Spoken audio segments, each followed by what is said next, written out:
सत्सु सज्जेत बुद्धिमान शांते वास्य छिद्दन्ति मनोवैसांग मुक्ति भी कलिजुग उपास्य करुणा वरुणालय प्रेम पुरुषोत्तम श्रीमन महाप्रभुर त्याकांत प्रिय पार्षद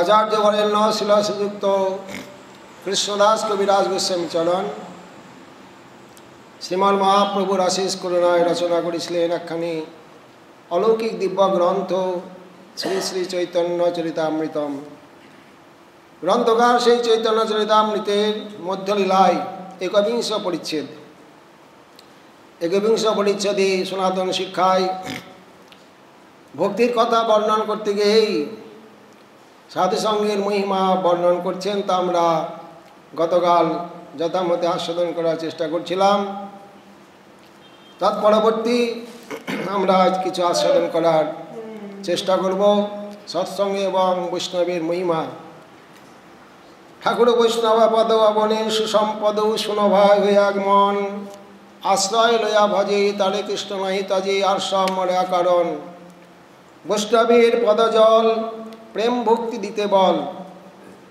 আর কেহ নয় বলবন্ত বৈষ্ণব চরণ রেণু ভূষণ করিয়া তনু আর নাই ভূষণের অন্ত तीर्थजल पवित्र गुणे लिखे आছেন पुराणे सेसब भक्ति प्रपंचक वैष्णवेर पददक समन्वय এই সব जाते হয় वांछित पूरण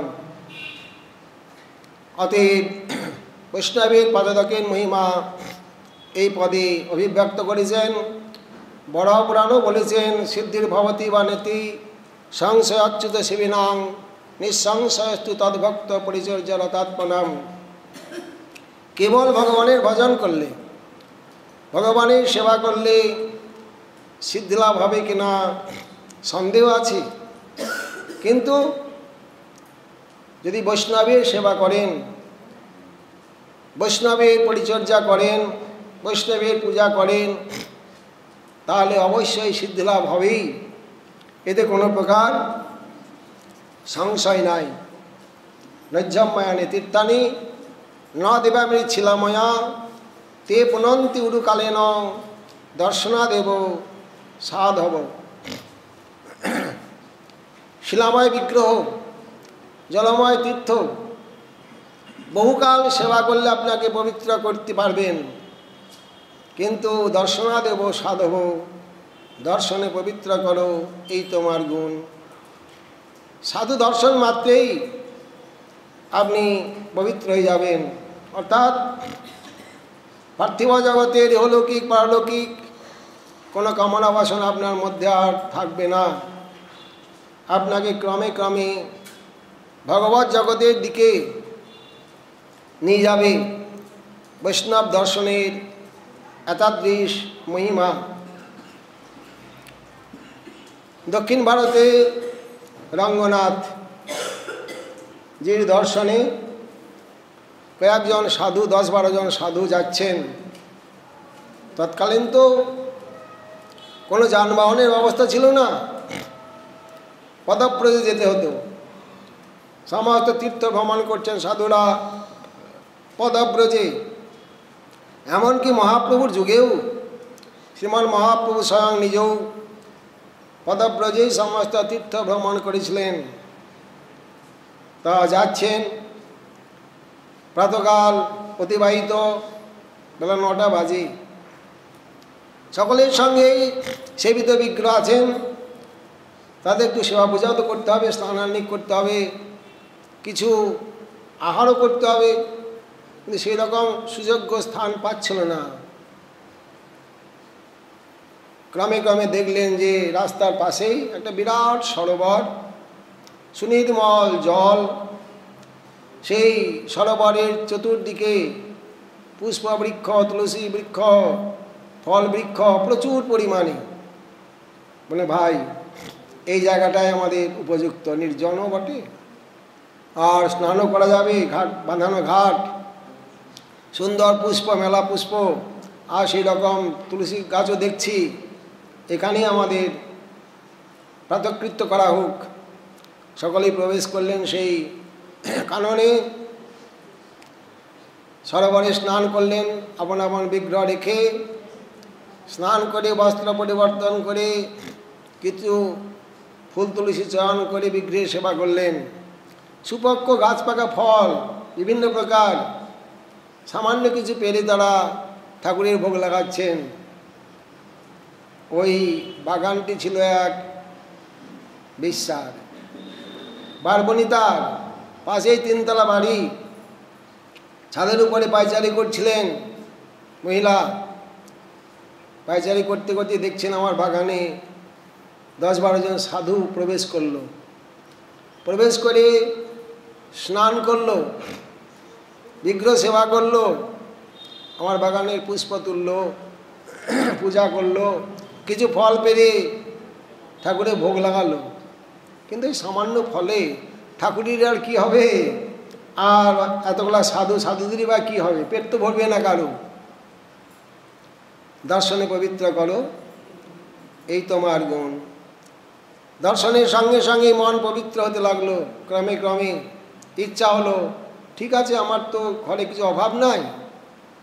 তাই 2-3 জন দাসী ডাকলেন, ঝুড়ি ভর্তি করে কিছু খাদ্যবস্তু যেগুলো ঠাকুরের ভোগ লাগে, আরও কিছু ফল ঘরে ছিল নিয়ে গেলেন। ফল অমান্য করার কিছু অস্ত্র নিয়ে গেলেন, বটি। এই ফলের ঝুড়ি নামিয়ে সাষ্টাঙ্গে প্রণাম করলেন। দর্শনে পবিত্র করো, এই তোমার গুণ। প্রণাম করার সঙ্গে সঙ্গে চিত্তটা আরও অপরিষ্কার হয়ে গেল। বলে, বাবা আপনারা যেখানে স্নান করলেন বা বসে আছেন, এই বাগানটা এই অধমের। আমি দর্শন করছিলাম ছাদের থেকে, আপনারা প্রবেশ করলেন, স্নান করলেন, পুষ্পচয়ন করলেন, ঠাকুরের সেবা করলেন, ভোগ লাগালেন। যা ভোগ লাগালেন এ তো ঠাকুরেরও পেট ভরেনি, আর আপনাদেরও কিছুই হবে না, জলযোগও হবে না। তাই আপনাদের জন্য এই কিছু ভোগের সামগ্রী নিয়ে এসেছি। ঠাকুরে ভোগ লাগিয়ে আপনারা সকলে একটু জলযোগ করুন। কত দূর যাবেন কোনো ঠিক নাই, সারাদিন কিছু পাবেন কি পাবেন না। আর এই যে বাবা, এই 1 ঝুড়ি মোহর নিয়ে এসেছি আপনাদের দক্ষিণা দেওয়ার জন্য। দর্শনে পবিত্র করো, এই তোমার গুণ। বলে, মা ঠিক আছে, ভগবানের জন্য যা নিয়ে এসছেন এই খাদ্যবস্তু আমরা ভোগ লাগি, প্রসাদ পাবো, কিন্তু আমরা তো নিষ্কিঞ্চন বাবাজি সব। এই মোহরগুলো আপনি ঘরে নিয়ে যান, এগুলো আমরা সঙ্গে রাখবো না, নেবও না, রাখবও না। কারণ এই রাস্তার মধ্যে কোনো গন্ডা ডাকাত এসে আমাদের প্রাণে বধ করেই হয়তো এগুলো নিয়ে চলে যাবে। অতএব কিছু মনে করবেন না, এগুলো ঘরে নিয়ে যান। ওই ভক্তমা তখন কি বললেন, বাবা এগুলো তো আমি আপনাদের দান করিয়ে দিয়েছি, দান করা হয়ে গেছে আমার। তা দান করা বস্তু তো আর ফিরিয়ে নিতে নাই, ঘরে নিয়ে যাবো না, এগুলো আপনারা কোনো ভগবানের সেবায় লাগিয়ে দেবেন, নিয়ে যান। বলেন, মা আমরা সঙ্গে নেব না, আমরা যাচ্ছি রঙ্গনাথ দর্শন করতে। তা আপনিও যান, সেখানে যিনি পূজারী আছেন তাকে নিবেদন করে রঙ্গনাথের একটি সোনার মুকুট তৈরি করে দেন, তাহলে আমাদের সেবা হয়ে যাবে। তিনি তো আমাদের উপাস্য দেবতা, তার সেবা করলে আমাদের সেবা হবে। তো ওই ভক্তমা নিয়ে গেলেন সেই মোহরগুলি। সেখানকার যিনি পূজারীর মধ্যে অধ্যক্ষ আছেন, প্রধান পূজারীকে বললেন, বাবা এই যে আমি এগুলা সাধুদের দান করেছিলাম, সাধুরা গ্রহণ করেননি, তো রঙ্গনাথের একটি সুন্দর চূড়া যাতে ভালো হয় সেটা ওটা চূড়া বানিয়ে ঠাকুরকে পড়াবেন। অন্য কিছু আবার লাগে, আরও লাগলে আমি আরও অর্থ দেব, যত টাকা খরচ হয় দেব। বলে, মা আমি ঠিকানা দিচ্ছি, আপনি নিজেই নিজের পছন্দ মতো চূড়া বানিয়ে নিয়ে এসে দেবেন আমাদের। গেলেন দোকানে, দোকানে ঠিকানা দিয়েছেন, সুন্দর একটি চূড়া বানানোর প্রস্তাব দিলেন। সেই কারিগর, যিনি স্বর্ণ কারিগর, তিনি রাজি হয়ে গেলেন। বললেন, মা 1 সপ্তাহ পরে আসবেন, 1 সপ্তাহ পরে আপনার চূড়াটি আমি দেব। মাঝে মাঝে সুন্দর পাথরের বিভিন্ন প্রকার পাথর বসানো চূড়া তৈরি করেছেন। 1 সপ্তাহ পরে এসছেন ওই ভক্তমান, চূড়াটি হাতে নিয়েছেন, অধ্যক্ষের কাছে এলেন, পূজারীর কাছে এলেন।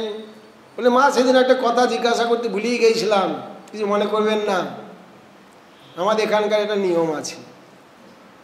আচ্ছা আপনি যে এই মোহরগুলা নিয়ে এসেছিলেন, এগুলা কি সৎ পথে উপার্জিত না অসৎ পথে উপার্জিত?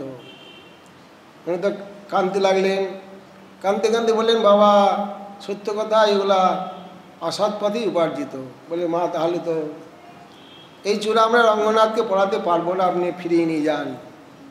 আরও কেন্দ্রে আকুল হয়ে গেলেন, সর্বনাশ কথা। কত সুন্দরভাবে কত যত্ন করে রঙ্গনাথের জন্য চূড়া তৈরি করা হয়েছে, যদি ভগবানের সেবায় না লাগেন, সাধু সেবায় লাগলো না, ভগবানের সেবায় না লাগে, আমার জীবনটাই তো ব্যর্থ, এই জীবনই রাখবো না। আর জল খাওয়া বন্ধ করে দিলেন, রাত্রে নিদ্রা গেলেন না। রাত্রি দ্বিপ্রহর রঙ্গনাথ সেই অধ্যক্ষকে বলছেন, উঠ, এই মুহূর্তে খবর দেওয়া হোক ওই ভক্তমাকে যে প্রাতকালে যেন সে ঘোড়ার গাড়ি চড়ে ওই চূড়া নিয়ে এসে আমাকে নিজ হাতে পরিয়ে দেয়। এখনই খবর দেওয়া হোক তাকে। এই দুপুর রাত্রে সে প্রাণত্যাগ করার সংকল্প করেছে, অনাহারে আছে, অনিদ্রায় রাত্রি জাগরণ করছে। আর ওখানেও সাক্ষাৎ প্রকট হয়েই বললেন ওই ভক্তমাকে, মা এখনই লোক আসছে, তুমি সকালে ঘোড়ার গাড়ি পাঠিয়ে দেবে, তারা তুমি ঘোড়ার গাড়ি চড়ে নিজ হাতে চূড়া নিয়ে গিয়ে আমাকে পরিয়ে দেবে। তাই হলো, যথারীতি তাই হলো, ব্যবস্থা হয়ে গেল। ওই ভক্তমা প্রাতকালে গিয়ে নিজ হাতে চূড়া পড়াবেন ঠাকুরকে। ঠাকুর তো অনেক লম্বা উঁচু, হাত পাচ্ছেন না। ঠাকুর মাথা নিচু করে দিলেন, একটু চূড়া পরিয়ে দিলেন। শুনে নাকি আজও একটু মাথা সামনের দিকে হেলানো আছে। তা দর্শনা দেব সাধব, সাধু দর্শন করলে এরকম ফল হয়। জীবনে আর ওই অসৎ পথে গেলেন না। ওই ভক্তমা সারা জীবন সমস্ত ভগবানের সেবায় ধন সম্পত্তি লাগিয়ে দিয়ে একদম নিষ্কিঞ্চনভাবে ভগবানের ভজন করে ভগবানকে লাভ করেছিলেন। সাধু দর্শনের এই ফল, দর্শনে পবিত্র করো, এই তোমার গুণ। পদ্মপুরাণে বলেছেন, কুলং পবিত্র পবিত্র জননী কৃতার্থ বসুন্ধরা সবসিতশ্চ ধন্য নিত্যন্তি স্বর্গে পিতর বিদেশাং যেসাং কুলে বৈষ্ণব নামধেয়ম। যে কুলে একজন বৈষ্ণব জন্মগ্রহণ করেন সেই কুল পবিত্র হয়ে যান। যে গর্ভে বৈষ্ণব সন্তান জন্মগ্রহণ করেন সেই জননী কৃতার্থা হয়ে যান। যে দেশে একজন বৈষ্ণব জন্মগ্রহণ করেন সেই দেশ ধন্য হয়ে যান। তা কুলং পবিত্র অর্থাৎ কুল পবিত্র হয়ে যায়। যদি বংশে কোনো বৈষ্ণব জন্মগ্রহণ না করেন সেই বংশ পবিত্র হতে পারে না। পিণ্ডদান করলেও তার সংসার ভবন নিবৃত্তি হয় না, অন্ত হয় না। তাবৎ ভ্রমন্তি সংসারে পিতর পিণ্ড তৎপরা যাবৎ কুলে ভক্তি মুক্ত সুত নৈব প্রজায়তে। যতদিন পর্যন্ত আপনার বংশে বৈষ্ণব জন্মগ্রহণ না করছেন ততদিন পর্যন্ত আপনার কুল উদ্ধার হওয়ার কোনো সম্ভাবনা নাই। যদি বলেন মহারাজ আমরা তো ওই গয়ায় পিণ্ডদান করে আসি, পিণ্ডদান করলে তো কুল উদ্ধার হবে, বলেন সুদূর প্রভাব, ওই চিন্তা ভুল। গয়াতে পিণ্ডদান করলেও আপনি উদ্ধার হতে পারবেন না। কারণ বৈষ্ণবের হাতে ভগবান গ্রহণ করেন, শ্রদ্ধার সহিত ভগবানকে দিলে ভগবান গ্রহণ করেন। পত্রং পুষ্পং ফলং তেয়ং যোমি ভক্তা প্রযচ্ছতি তদং ভক্তু প্রহৃতমস্নামি প্রযদাত্মন। শ্রদ্ধার সহিত ভক্তির সহিত ভগবানকে যা দেওয়া হয় সেখানে ভক্তির প্রভাবে ভক্তির মহিমায় প্রাকৃত বস্তু অপ্রাকৃত হয়ে যায়, চিন্ময় হয়ে যায়। তখন ভগবান সেই চিন্ময় অপ্রাকৃত বস্তু গ্রহণ করেন, প্রাকৃত বস্তু ভগবান গ্রহণ করেন না। ভক্তির সংযোগ না হলে সেই বস্তু কোনোদিন অপ্রাকৃতও হয় না আর ভগবানও গ্রহণ করেন না। অশ্রদ্ধয়া হুতং দত্তং তপস্তপ্তং কৃতং চ অসদিত্যুচ্চদে পার্থ ন তৎপ্রেত্য ন তদিহ। অশ্রদ্ধার সহিত যদি ভগবানকে কিছু দেওয়া হয় সেই বস্তু কোনোদিন ভগবান গ্রহণ করেন না, তার সিদ্ধিলাভ হয় না। ইহলোকে পরলোকে তার কোনো কল্যাণ হয় না, যেহেতু অত অপ্রাকৃত, ভক্তি সংযোগ হয়নি। অতএব যদি বৈষ্ণব না হয়, গয়ায় পিণ্ড দিলেও সেটি ভগবান গ্রহণ করবেন না। যেখানে পিণ্ডদান করা হয় সেখানে ভগবানের যুগল চরণ চিহ্নে দেওয়া হয় ওটা। কারণ ত্রিপুরাসুরের পুত্র গয়াসুর কঠোর তপস্যা করে ভগবানের নিকট বরপ্রাপ্ত হয়েছিলেন যে তাকে যুদ্ধে কেউ পরাজয় করতে পারবে না। ওই গয়াসুরকে শিবকে পাঠিয়েছিলেন, শিবও পরাস্ত হয়ে কারাগারে রুদ্ধ করে দিয়েছিলেন গয়াসুর শিবকে। ভগবানকে পাঠালেন সমস্ত দেবতাগণ, প্রভু আপনি একটু চেষ্টা করে দেখুন যদি কিছু হয়। আমি গেলে আর কি হবে, আমারই তো বর দেওয়া, আমিও পরাজয় হয়ে যাব। বলে যান না প্রভু, আপনি একটা কিছু ব্যবস্থা করুন। ভগবান গেলেন, যুদ্ধ আরম্ভ হয়ে গেল। যুদ্ধে ভগবান পরাজয় হয়ে গেলেন। বলে প্রভু আপনি তো একদিন আমাকে বর দিয়েছিলেন, তখন আপনি প্রভু ছিলেন, আমি দাস ছিলাম। এখন আপনি আমার কাছে পরাজয়, আমি প্রভু, আপনি দাস। তাই প্রভুর কাছে কিছু বর চেয়ে নেন। কী বর চাই বলুন, আপনাকে কিছু আমি বর দেব। ভগবান বললেন গয়াসুর বর দেবে? বলে হ্যাঁ প্রভু দেব না মানে, কী বর চাই বলুন না। ত্রিসত্য করো বর দেবে? বলে হ্যাঁ প্রভু দেব দেব দেব, আপনি বর চেয়ে নিন। বললেন এই বর দাও, তোমার দেহটাই মুহূর্তে পাথর হয়ে যাক। বলে তথাস্তু, তাই হোক। চরণ থেকে ওই গয়াসুরের দেহটি পাথর হয়ে যাচ্ছে, গলা পর্যন্ত হয়ে গিয়েছে। গয়াসুর অঝরে ক্রন্দন করছেন। ভগবান বললেন গয়াসুর বর দেওয়ার জন্য তুমি দুঃখিত? না না প্রভু, বর দেওয়ার জন্য আমি দুঃখিত না। দুঃখিত নও তা ক্রন্দন করছো কেন? না প্রভু, আমার মনে একটা অভিলাষ ছিল, এই জন্মে আমার সেই অভিলাষটি পূর্ণ হলো না, এই জন্যই আমার দুঃখ। ভগবান বললেন গয়াসুর কি অভিলাষ ছিল তোমার, যার জন্য এত দুঃখ? না প্রভু, আমার ইচ্ছা ছিল আমার এই দেহকে অবলম্বন করে সারা বিশ্বের জীব বৈকুণ্ঠে গমন করবে, বৈকুণ্ঠে আমি পাঠিয়ে দেবো আমি আমার এই দেহকে অবলম্বন করে। সে আশাটি আমার অপূর্ণই থেকে গেল, পূর্ণ করতে পারলাম না, এই জন্যই আমার এত দুঃখ, ক্রন্দন করছে এই জন্যই। বলি তাই? তোমার দেহকে অবলম্বন করে সমস্ত জীব বৈকুণ্ঠে যাবে? বলে সেই আশা তোমার আমি পূর্ণ করছি গয়াসুর, তুমি দুঃখ করো না, ক্রন্দন বন্ধ করো, চোখের জল আমি সহ্য করতে পারি না গয়াসুর।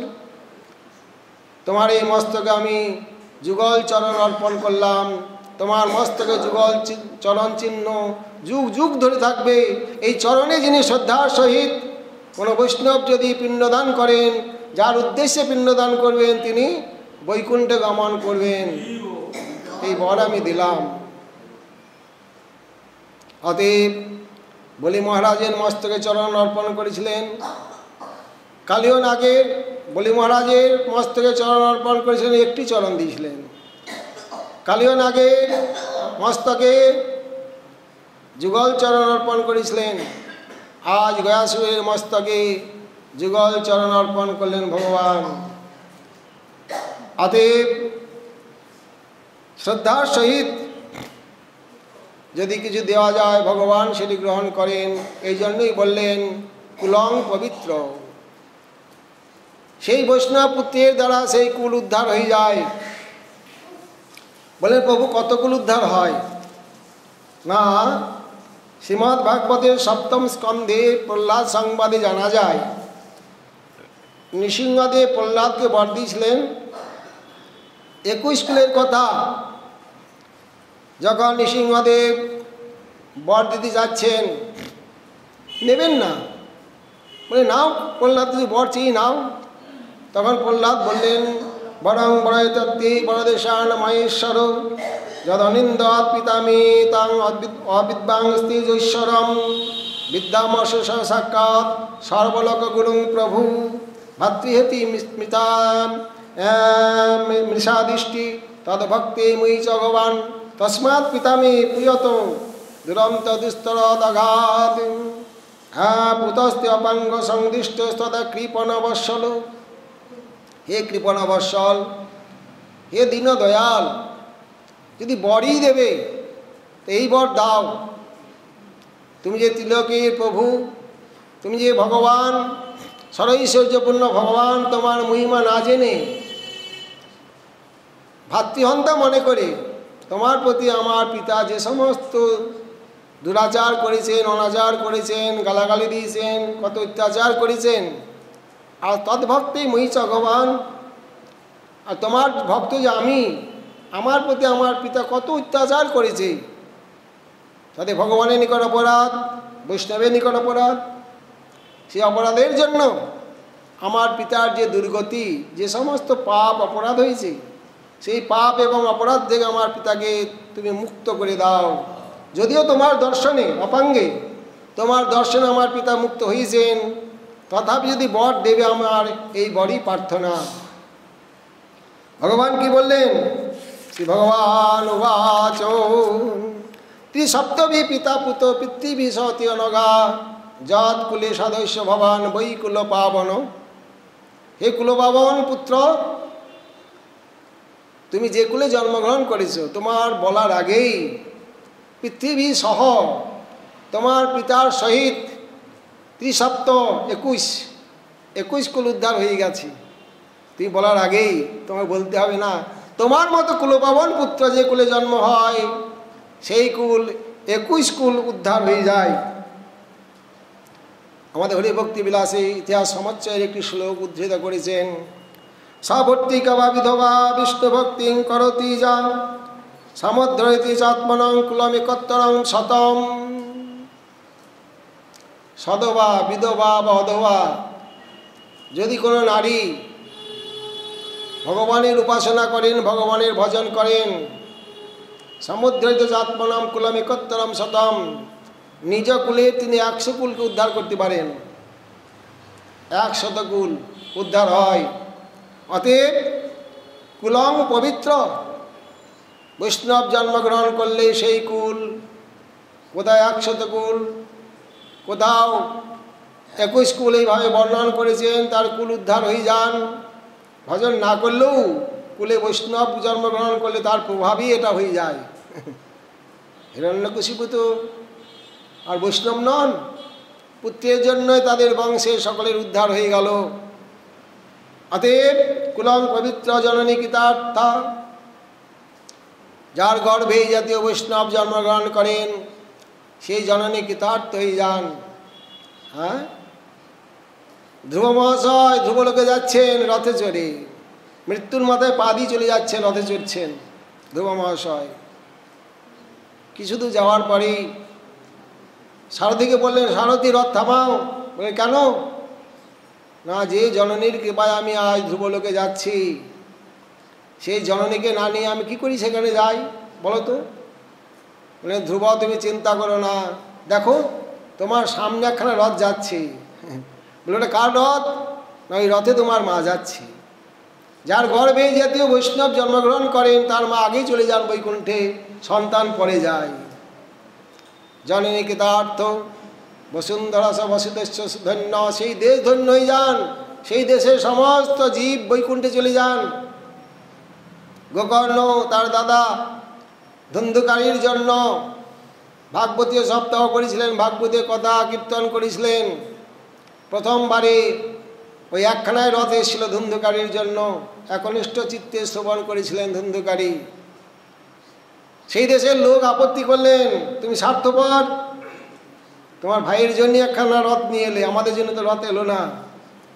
বলে তোমাদের শ্রবণ ঠিক মতো হয়নি, মনোযোগ দিয়ে শ্রদ্ধার সহিত শাস্ত্রে যেরকম বিধান দিয়েছেন সেই বিধানে শ্রবণ করলে তবে রথ আসবে। বলে ঠিক আছে, আপনি আবার একবার সপ্তাহ করুন, আমরা মনোযোগ দিয়ে শ্রবণ করব। পুনরায় আবার সপ্তাহ করলেন। যত লোক ছিল, যত জীব ছিল সেখানে সকলের জন্য রথ চলে এলো, যারা শ্রদ্ধার সহিত শ্রবণ করেছিলেন। সমস্ত রথে চড়ি সেই দেশের লোক একেবারে চলে গেলেন বৈকুণ্ঠে। সেই দেশ ধন্য হয়ে যায়। যে দেশে একজন এই প্রকার বৈষ্ণবের জন্ম হয়, অতে নিত্যন্তি স্বর্গে পিতরে বিদেশাং যেসাং কুলে বৈষ্ণব নামধেয়ম। অতে সেই কুলের আর চিন্তা থাকে না, সবাই নৃত্য করেন বৈষ্ণব জন্মগ্রহণের সঙ্গে সঙ্গে, যে আমাদের আর চিন্তা নয়, আমরা সকলেই বৈকুণ্ঠে গমন করব। মহৎ বিচলনাং নৃণাং গৃহীণাং দীনচেতসাম নিঃশেষ ভগবান কল্পতে নান্যতা কচ্চিত। যদিও সাধুগণের নিজের কোনো দরকার নাই, কাজ নাই, তথাপি তারা এই জগতে বিচরণ করেন। শ্লোকটি বলেছিলেন নন্দ মহারাজ গর্গাচার্যকে, যে আপনাদের মতো মহাত্মাদের দর্শন আমাদের মতো গৃহলোকের খুব সুদুর্লভ। আপনাদের তো কোনো দরকার নাই, নিজ কার্য নাই, তবু যান পরঘর। অতএব এই জাতীয় তারা জগতের কল্যাণের জন্য, অতীর্থকে তীর্থ করার জন্য, তীর্থকে মহাতীর্থে পরিণত করার জন্যই তাদের এই তীর্থে ভ্রমণ, আর দিনহীন চেতা গৃহগণের গৃহে তাদের গমন। টিকাকারগণ বলেছেন, আচ্ছা সাধুগণ আসেন, যাদের দরকার, গৃহগণ যান না কেন সাধুর আশ্রমে? মানে তাদের তো এমনি সময় নাই, আর তাদের চিত্ত পরিষ্কার না, বিষয় বাসনায় কলুষিত মন, তাদের ইচ্ছা করে না সাধু দর্শন করার জন্যই। এই জন্যই মহন্তের স্বভাব হয় তাড়িতে পামর, নিজ কার্য নাই তবু যান পরঘর। যেটা আমাদের যুধিষ্ঠির মহাশয় বিদুরকে বলেছিলেন, ভগবদ্বিদা ভাগবতা তীর্থিবতা স্বয়ং প্রভু তীর্থি কুর্বন্তি তীর্থানি শান্তস্থেন গদাবৃতা। হে তা তো আপনাদের আবার তীর্থ ভ্রমণের কি প্রয়োজন আছে? তীর্থ সৃষ্টিকারী ভগবান তো আপনার হৃদয়ে অবস্থান করছেন, তবে আপনারা যান কেন তীর্থি কুর্বন্তি তীর্থানি? অতীর্থকে তীর্থ করার জন্য, আর তীর্থকে মহাতীর্থ করার জন্য আপনাদের তীর্থে তীর্থে গমন, নিজের কোনো কাজ নাই। নামাচার্য হরিদাস মহাপ্রভুর সন্ন্যাস লীলায় যখন নীলাচলে ছিলেন, কোনোদিন জগন্নাথ দর্শন করেননি হরিদাস, পঙ্গতে প্রসাদ পেতে বসেননি, আর সমুদ্রে স্নান করতে কোনোদিন যাননি।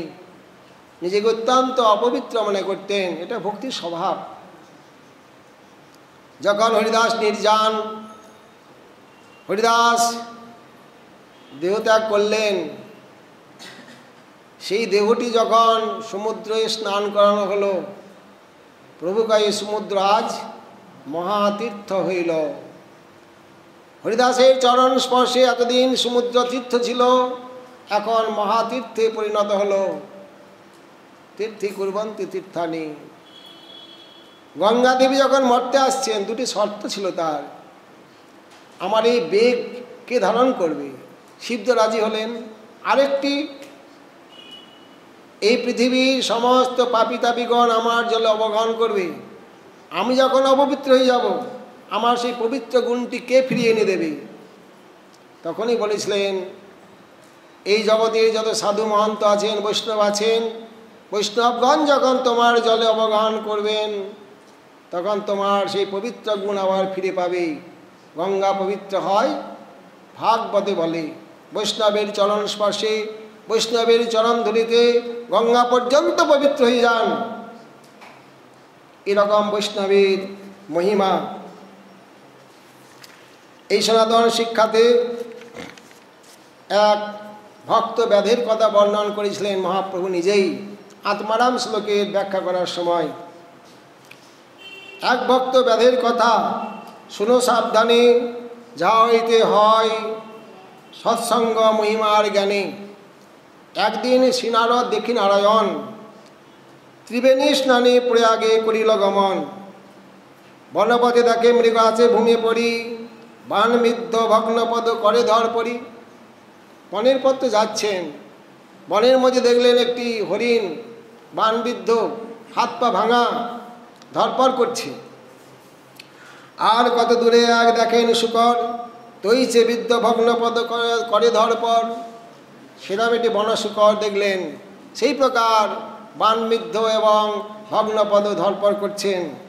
ওই যে এক শাসক দেখে আর কত দূরে, জীবের দুঃখ দেখি নারদের ব্যাকুল অন্তরে। নারদ খুব ব্যাকুলিত হয়ে পড়লেন জীবের এই দুঃখ দেখে। এরা জীবের দুঃখ দেখতে পারে না। দেয়াদ্র হৃদয় কত দূরে দেখে বেয়াত বৃক্ষত হইয়া, মৃগ মারি বাড়ে আছে বান জুড়িয়া, হাতে ধনুর্বাণ। বৃক্ষের আড়াল থেকে মৃগ মারার জন্য আবার বান একদম লক্ষ্য করছেন, বান জুড়ে দাঁড়িয়ে আছেন। শ্যামবর্ণ রক্তবর্ণ মহাভয়ঙ্কর, ধনুর্বাণ হস্তে যেন যৌন দণ্ডধর। দেহটি কালো শ্যামবর্ণ, চক্ষু দুটি রক্তবর্ণ, হাতে ধনুর্বাণ, যেন সাক্ষাৎ যমদূত দাঁড়িয়ে আছে। পথ ছাড়ি নারদ তার নিকটেতে গেলা, ক্রুদ্ধ নারদ দেখি মৃগ সব পলাইয়া গেলা। স্বাভাবিক, যে সমস্ত মৃগ মারার জন্যই ব্যাদ বান যোজনা করেছিলেন দেবর্ষিবান নারদকে দেখে, সেই সমস্ত মৃগ সমস্ত পালিয়ে গেল। ক্রুদ্ধ হইয়া ব্যাধারে গালি দিতে চায়, নারদ প্রভাবে মুখে গালি নাই আয়। ক্রধান্বিত হলেন, আমি মৃগ মারার জন্য চেষ্টা করেছিলাম, কোত্থেকে সাধু এলো, আর সাধুকে দেখে আমার মৃগ সমস্ত পালিয়ে গেল। গালাগালি দিতে চাচ্ছিলেন, কিন্তু নারদের প্রভাবে মুখে গালি নাই আয়। গোসাই, প্রমাণপদ ছাড়ি কেন আইলা? তোমা দেখি মোর লক্ষ্য মৃগ পলাইলা। প্রমাণপদ পথ তো ওইদিকে, তুমি বনের মধ্যে ঢুকলে কেন? তোমাকে দেখে আমার লক্ষ্য মৃগ সমস্ত পালিয়ে গেল। তোমা দেখি মোর লক্ষ্য মৃগ পলাইলাম। নারদ কয়ে পথ ভুলে আইলাম পুছিতে, মনে এক সংশয় তাহা জিজ্ঞাসিতে। মানে পথ ভুলে এদিকে চলে এসেছি, আরেকটি আমার মনে একটি সংশয়, সেটা জিজ্ঞাসা করার জন্য আমি তোমার নিকট এলাম।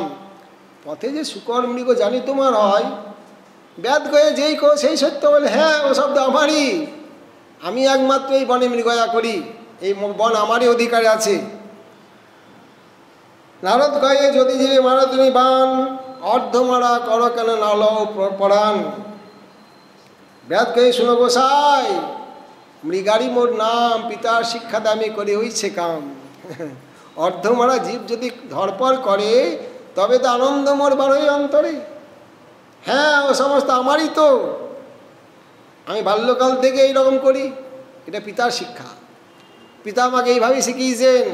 আর ওই জীব যদি অর্ধমারা ধরপর করে না, আমার মনে এত আনন্দ হয়, সে আনন্দের আর সীমা নাই। তবে তো আনন্দ মোর বারোই অন্তরে। নারদ গয়ে এক বস্তু মাগি তব স্থানে, ব্যাদ গয়ে মৃগা দিলাও যেই তোমার মনে।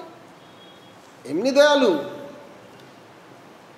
ব্যাদ বললেন একটি ভিক্ষা। আমি তো ব্যাদ, আমার কাছে কি ভিক্ষা চাইবে?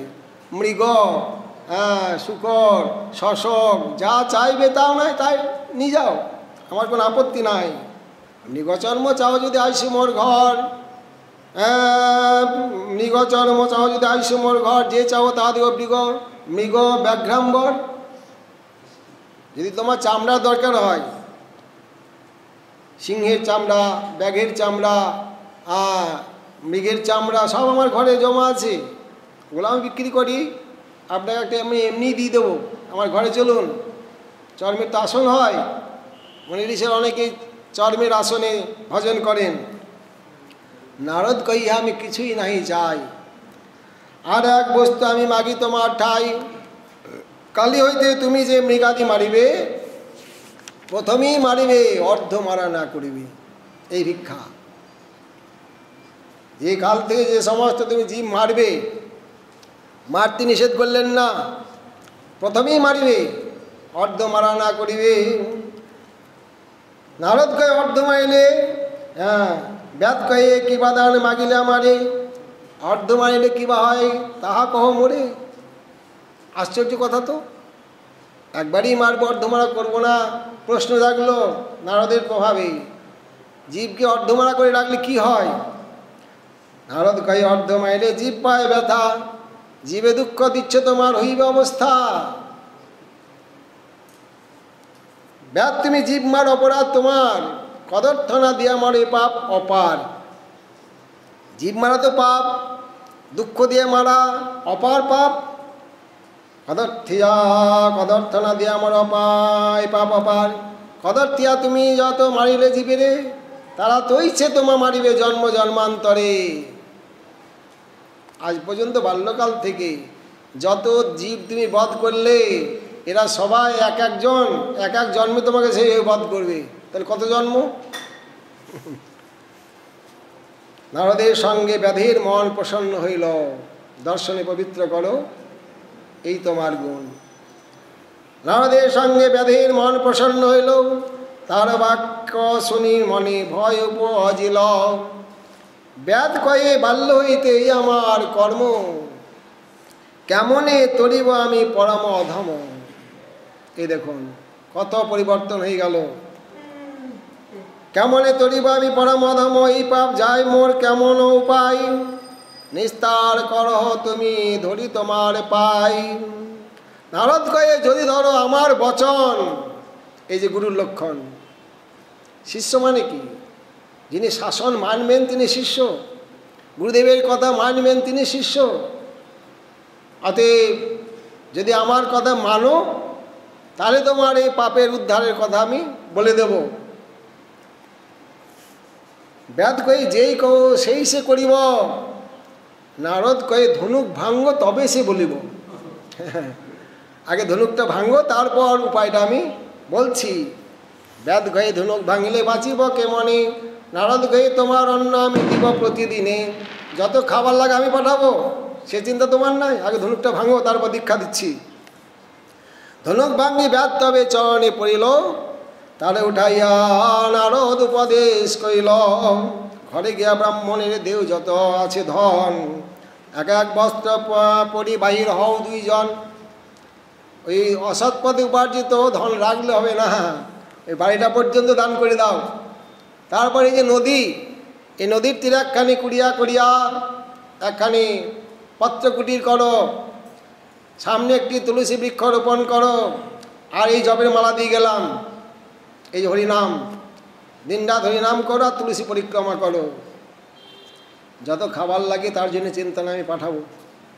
এইভাবে তুলসী পরিক্রমা আর হরিনাম করতে আরম্ভ করলেন। গ্রামে ধনী হইল, গ্রামের লোক জেনে গেল যে বেয়াদ আর শিকার করতে যায় না, বনে সে বৈষ্ণব হয়ে গেছে।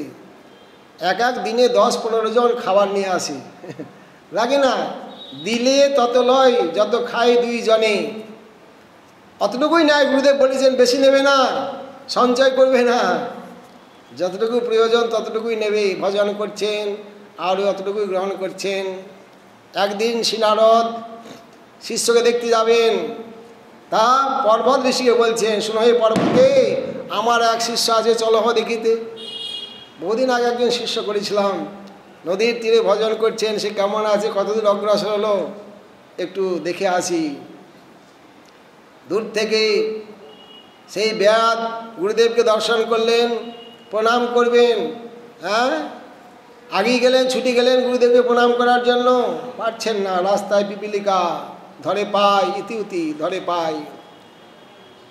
দণ্ডবত স্থানে পিপিলিকারে দেখিয়া বস্ত্র স্থান ঝাড়ি পরে দণ্ডবত হইয়া যেখানে প্রণাম করবেন গুরুদেবকে, সেখানে পিঁপড়ে আস্তে আস্তে অরুণা দিয়ে পিঁপড়েগুলাকে সরিয়ে দিলেন।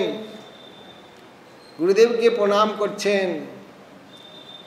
গুরুদেব বললেন, দেবশিবা নারদ বললেন, এতে না যদ্ভূত ব্যাধ তব হিংসাদয় গুণ, হরিভক্ত প্রবৃত্তা যে নতে সুপরতাপিন। ব্যাধ, এটি আশ্চর্য নয়? তুমি একদিন বলেছিলে অর্ধমারা জীব যদি ধরপড় করে তবে আনন্দ মোর বাড়ই অন্তরে। আর সেই ব্যাধ তুমি এটা প্রণাম করবে, পিঁপড়ি পরে আজ দুঃখ পাবে। আজ পিঁপড়িকে সরিয়ে দিয়ে তুমি প্রণাম করছো। হরিভক্ত প্রবৃত্তা যে, যারা ভক্তি মার্গে প্রবৃত্ত হয়, ভক্তি লাভ করেন, সে কাউকে আর দুঃখ দিতে পারে না, যিনি জলভরত করেছিলেন।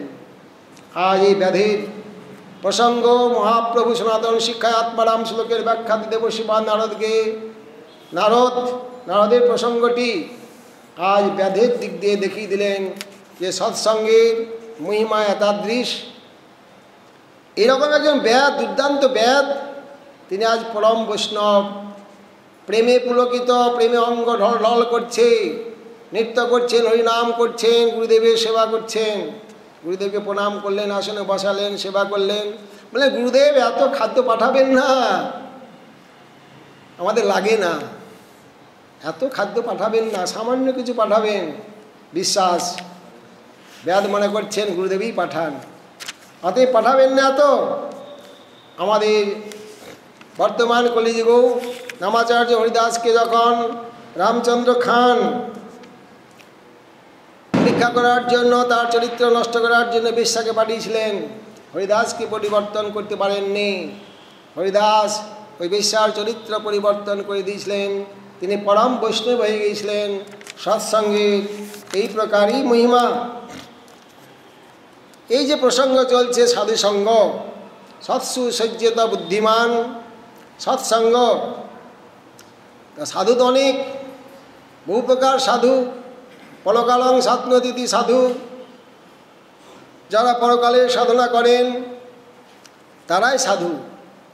তা কি জাতীয় সাধুসঙ্গ করবেন? সেই সাধু কেমন, যার সঙ্গ করবেন? রূপ গোস্বামীপাদ বললেন, স্বজাতীয় সেই স্নিগ্ধ সাধু সঙ্গ শতবারী শ্রীমদ্ ভাগবতার্থ সাধু রসিকই সহ। সাধু সঙ্গ করবেন স্বজাতীয় আশয়, যার মনোভাব মনোগতি ভজন স্বজাতীয় আপনার মতো, এবং বড় শ্রেষ্ঠ, আপনার থেকে শ্রেষ্ঠ যিনি ভজনানন্দী, সেখানে গেলে আপনি সেবা করতে পারবেন, প্রণাম করতে পারবেন। এই জাতীয় সাধু সঙ্গ করতে হবে। স্বজাতীয়, বিজাতীয় তিনিও সাধু, বিজাতীয় শব্দের অর্থ অন্যরকম না। আপনি যেমন ভজন করছেন, যে সম্প্রদায়ের সাধু, যদি সেই সম্প্রদায়ের সাধু না হয়,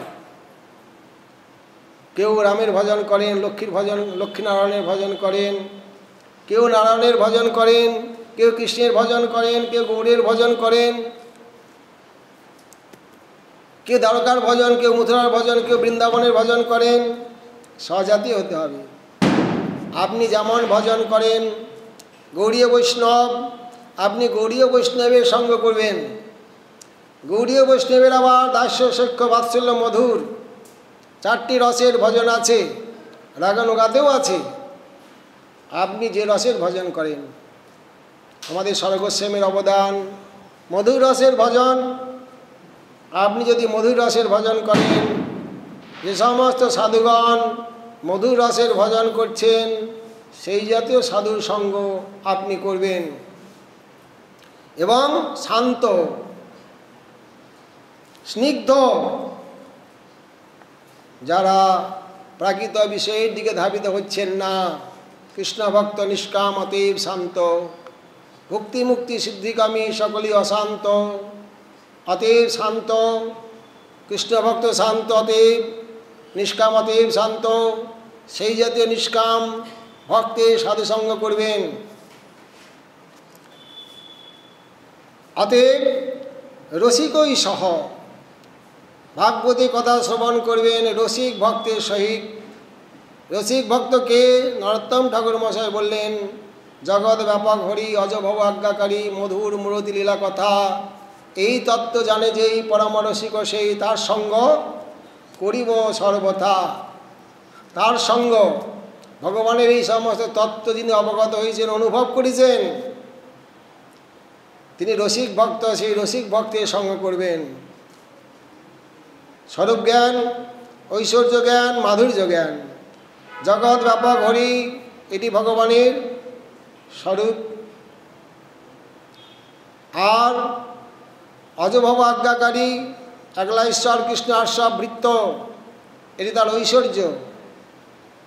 মধুর মূরতি লীলা কথা, মাধুর্য, এই তত্ত্ব জানে যে এই পরম রসিক সেই, তার সঙ্গ করিব সর্বথা। রূপ গোস্বামীপাদ তার উপদেশামৃতে বলেছেন, কৃষ্ণেতি জৈস্যগিরি তার মনসাদ্রিয়তে। তিনিও বৈষ্ণব, তিনিও সাধু, যিনি দিনান্তে একবার কৃষ্ণ নাম করেন, তিনি বৈষ্ণব। তার সঙ্গ করব না, মনসাদ্রিয়তে, মনে মনে সমাদর করিবে। দীক্ষাস্তি স্থিতি প্রণতি বিশ্ব ভজন্তমিশম, যারা দীক্ষা গ্রহণ পূর্বক ভজন করছেন, তাদেরকে প্রণাম পূর্বক সম্মান করিবে। শুশ্রূষয়া ভজনবিজ্ঞ অনন্যমন্য, যারা একান্তভাবে ভগবানের ভজন করছেন, অনন্য অনন্য অনন্য, অন্যদিকে ধাবিত হন না, অন্য কামনা বাসনা নাই যাদের, একান্ত ভজন নিয়েই পড়ে আছেন, এদের সেবা করিবে। সঙ্গ নিন্দাদি হৃদমিপ্সিত, নিন্দাদি শূন্যমিদমিপ্সিত সঙ্গ লব্ধ। একান্ত ভকতি নিষ্ঠ নিন্দা শূন্য মন, হেন সাধু সঙ্গ লাভে করিবে যতন। একান্ত ভজন নিয়ে পড়ে আছেন, কারণ নিন্দা চর্চা করেন না, এই জাতীয় সাধু সঙ্গ করবেন। আমাদের ভাগবত মাহাত্ম্য গোকর্ণ বলেছেন, অন্যস্য দোষগুণ চিন্তা মাসু মুক্তা সেবা কথা রসমোহনিতরাং পিবত্তাম। অন্যের দোষগুণ চিন্তা ত্যাগ করে সবসময় ভগবানের চিন্তা করুন, ভগবানের ভজন করুন। না প্রশংসিত না গরহিত, প্রশংসারও দরকার নাই, নিন্দারও দরকার নাই, আপনি নিজের ভজন করুন। যারা এই প্রকার সাধু, কারণ নিন্দা চর্চা প্রসঙ্গ আনেন না, সবসময় ভগবানের কথায় রত। আমি যখন বর্ষানে ছিলাম, ওখানে এক বৃদ্ধ মহাত্মা ছিলেন, আমরা দাদু দাদুই বলতাম আর কি। তিনি এটা সম্যক প্রকারে মানতেন। হরিকথা বলছেন, ভজনের কথা জিজ্ঞাসা করছেন, খুব ভালো, 1 ঘন্টা সময় আপনাকে দেবে। যদি অন্য প্রসঙ্গে এসে যায়, সঙ্গে সঙ্গে আপনাকে কেটে বাইর করে দেবে, সেখানে আর বসতেই দেবেন আপনাকে। অন্যের দোষগুণ চিন্তা বা বলা শোনা সবগুলাই ভজনের অন্তরায়, দরকার নাই। যে যা করছেন, বিচারকর্তা একজন আছেন, তিনি বিচার করবেন, আমার তো ওই সমস্ত অধিকার নাই, নিজের ভজনের ক্ষতি হবে। সাধু সঙ্গেতে মন আনন্দিত অনুক্ষণ সদা হয় কৃষ্ণ প্রসঙ্গ। ভগবানের প্রসঙ্গ, ভজনের প্রসঙ্গ বলুন, খুব ভালো। বলতে বলতে অন্য প্রসঙ্গ যদি এসে যায়, বাবা কৃপা করে আসুন, হ্যাঁ, আর আপনাকে বসতে আসন দেওয়া হবে না, এখানে বসার অধিকার আপনার নাই, আসতে পারেন, এখন গেটের বার করে দেবে, গেটের বাইরে বার করে দেবে আপনাকে, চিন্তা নাই। অতএব বৈষ্ণব সঙ্গ, এই জাতীয় নিন্দাদি হৃদম, যদি নিন্দাদি শূন্য হৃদম ইপ্সিত সঙ্গলব্ধা, যারা এখন নিন্দা চর্চা করেন না, এই জাতীয় বৈষ্ণবের সঙ্গ করবেন, সাধু সঙ্গ করবেন। এখন বৈষ্ণব কাকে বলে সেই সম্বন্ধে কিছু বলছেন। বিষ্ণুদেব শৈব দেবতা বৈষ্ণব স্মৃত, প্রথম শ্রেণীর বৈষ্ণব, যারা বিষ্ণু মন্ত্রে দীক্ষা গ্রহণ করেছেন তারাই বৈষ্ণব। বিষ্ণু মন্ত্র দ্বিজমুখাজস্য কর্ণে প্রয়াদি চ তং বৈষ্ণব মহাপুতং প্রবদন্তি মনীষিণ। পণ্ডিতগণ, বিজ্ঞগণ তারা বলছেন, গুরুদেবের শ্রীমুখ নিশ্চিত মন্ত্র যারা গ্রহণ করেছেন, বিষ্ণু মন্ত্র, তাদেরকেই বৈষ্ণব বলা হয়। গৃহ বৈষ্ণব সম্বন্ধে বলছেন, ধর্মার্থং জীবিতং যেসাং সন্তানার্থং চ মৈথুনং পচনং বিপ্রমুখার্থম জ্ঞান্তি বৈষ্ণবানরা। যারা দীক্ষা গ্রহণ করেছেন, ভজন করার জন্য জীবন ধারণ করছেন, গৃহস্থ তো, বিবাহ করেছেন, বলে স্ত্রী সঙ্গ করবেন না, বলেন হ্যাঁ করবেন তো। সন্তান অর্থঞ্চ মৈথুনম, সন্তান লাভের জন্য স্ত্রী সঙ্গ করবেন, পুত্রার্থে ক্রিয়তে ভার্যা, অদে সন্তানের জন্যই স্ত্রী সঙ্গ করবেন। গৃহস্থ পরিতৌ গন্তা সর্বেশাং মদুপাসন, গৃহস্থ ব্যক্তি ঋতুমতী ঋতুস্নাতা স্ত্রী সঙ্গ করবেন সৎ সন্তানের জন্ম দেওয়ার জন্য। অন্য সময় ব্রহ্মচর্য তপসুস্তং শৌচং সন্তোষভূত সহৃদম, অন্য সময় ব্রহ্মচর্য পালন করবেন, তপস্যা করবেন, ভজন করবেন, নিজেকে পবিত্র রাখবেন, তিনি বৈষ্ণব। পদ্মপুরাণ বললেন, গৃহীত বিষ্ণু দীক্ষাকো বিষ্ণু পূজা পর নর বৈষ্ণব ভীতই অভিগ্রহ ইতরস্মাদ বৈষ্ণবা, ইতরস্মাদ বৈষ্ণব। অতএব যারা বিষ্ণু মন্ত্র গ্রহণ করে সব সময় ভজন করছেন, সদাচার পালন করছেন, তারা বৈষ্ণব। এছাড়া যত আছেন জগতে মানুষ সকলেই অবৈষ্ণব।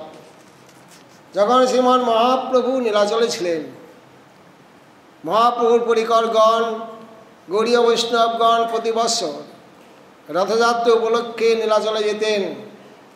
চাতুর্মাস্য ব্রতর পরে 4 মাস সেখানে অবস্থান করার পর তারা আবার আপন আপন ঘরে ফিরে আসতেন। মহাপ্রভু বিদায় দিচ্ছেন, ভক্তগণ ফিরে আসছেন। কুলীন গ্রামবাসী কিছু ভক্ত, তবে রামানন্দ আর সত্যরাজ খান প্রভুর চরণে কিছু কইল নিবেদন, গৃহস্থ বিষয় মোর কি মোর সাধনে, শ্রীমুখে আজ্ঞা কর প্রভু নিবেদি চরণে। আমরা তো গৃহস্থ লোক, ঘরে ফিরে যাচ্ছি, ঘরে গিয়ে কীরকম সাধন ভজন করব, কি করতে হয় প্রভু, আপনি নিজ মুখে কিছু আমাদের উপদেশ প্রদান করুন। প্রভু কয়ে কৃষ্ণ সেবা বৈষ্ণব সেবন, নিরন্তর কর কৃষ্ণ নাম সংকীর্তন। কৃষ্ণ সেবা, বৈষ্ণব সেবা আর হরিনাম, 3টি দিলেন। সত্যরাজ কয়ে বৈষ্ণব চিনিব কেমনি, কে বৈষ্ণব কহ তার সামান্য লক্ষ্য নেই। প্রভু কয়ে যার মুখে শুনে একবার কৃষ্ণনাম পূজ্য সেই শ্রেষ্ঠ সেবাকার। দিনান্তে যিনি একবারও হরিনাম করেন তিনি বৈষ্ণব, তার সেবা করো। কুলীন গ্রামবাসী পরের বৎসর পূর্বত কইল নিবেদন, প্রভু আজ্ঞা কর মোর কর্তব্য সাধন। প্রভু কহে বৈষ্ণব সেবা নাম সংকীর্তন, 2 কর শীঘ্র পাবে শ্রীকৃষ্ণ চরণ। দেহ কয়ে কে বৈষ্ণব চিনিব কে কি তার লক্ষণ, তবে আসি কয়ে প্রভু জানি তার মন। কৃষ্ণ নাম নিরন্তর যাহার বদনে, সেই বৈষ্ণব শ্রেষ্ঠ ভজ তাহার চরণে। পরের বৎসর, 2য় বৎসর বললেন বৈষ্ণব সেবা নাম সংকীর্তন, 2টি বললেন। 2 কর শীঘ্র পাবে শ্রীকৃষ্ণ চরণ। বললেন কে কে বৈষ্ণব, তার লক্ষণ কি? মহাপ্রভু হাসলেন, হেসি বললেন নিরন্তর কৃষ্ণ নাম যাহার বদনে, সেই বৈষ্ণব শ্রেষ্ঠ ভজ তাহার চরণে। প্রথম বৎসর বললেন একবার কৃষ্ণনাম করে তিনি বৈষ্ণব। 2য় বৎসর বললেন যিনি নিরন্তর কৃষ্ণনাম করেন তিনি বৈষ্ণব। পরের বৎসর বর্ষান্তরে পুনঃ তারা ওইসে প্রশ্ন কইল, বৈষ্ণবের তারতম্য প্রভু শিখাইল, যাহার দর্শনে মুখে আইসে কৃষ্ণ নাম, তাহারে জানিও তুমি বৈষ্ণব প্রধান। 3 বৎসরে 3 রকম বললেন।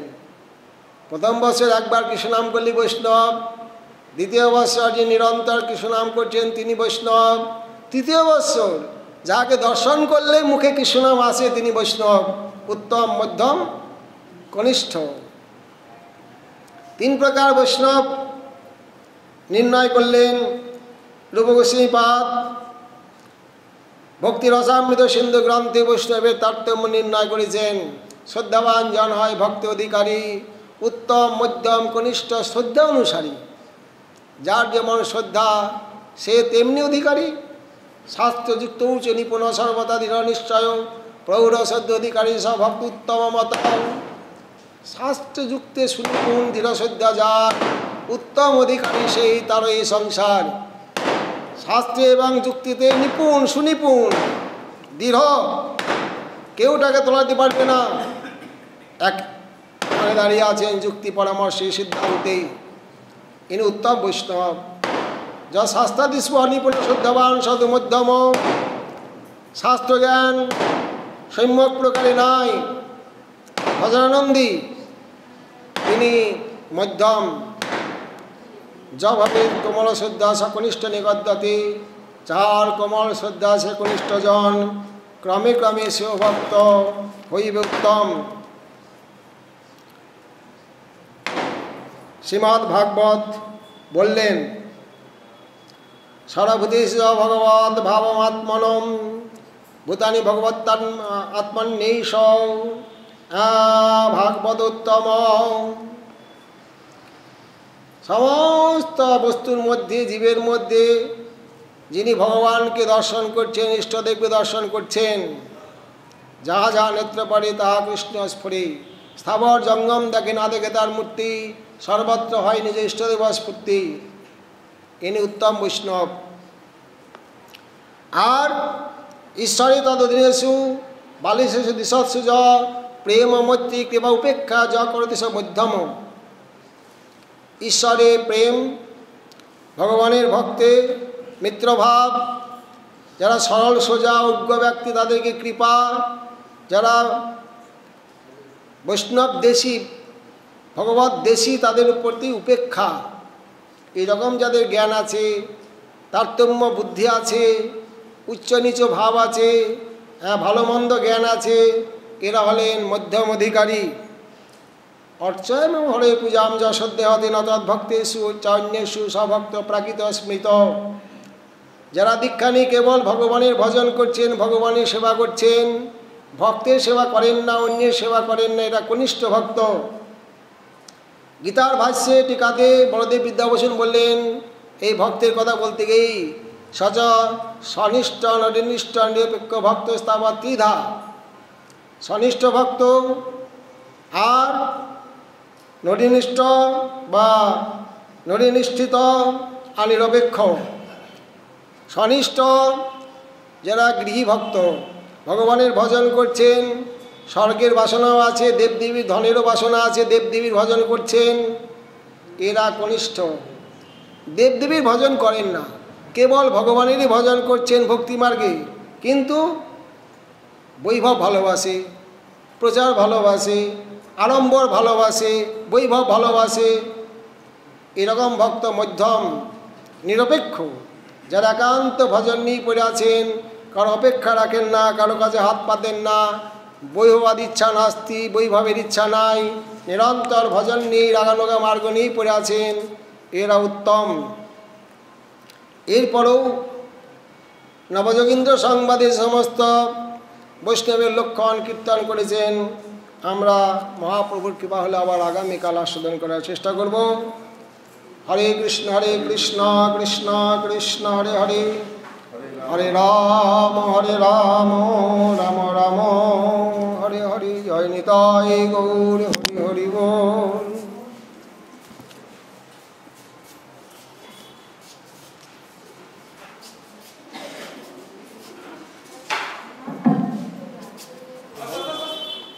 দাঁড়ান দাঁড়ান দাঁড়ান।